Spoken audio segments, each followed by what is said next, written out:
Hello guys, welcome back to my channel.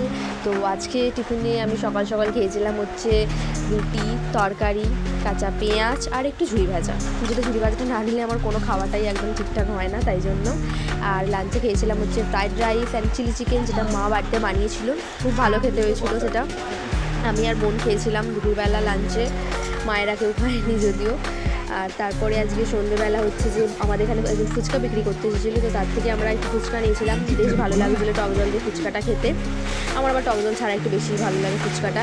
আর তারপরে এখানে হচ্ছে আমি লাস্টে একটা সস দিয়ে ফুচকা খেয়েছিলাম, কারণ সস দিয়ে না খেলে আমার যেন ঠিক মনে হয় না আমি ফুচকা খাচ্ছি বলে। আর তারপরে হচ্ছে যে আজকে সন্ধ্যেবেলা একটু ছোলার চাট করেছিল মা, সব কিছু দিয়ে বেশ ভালো লাগছিলো ছোলার চাটটা খেতে। তো সেই ছোলা চাটটাই আজকে খেয়েছিলাম।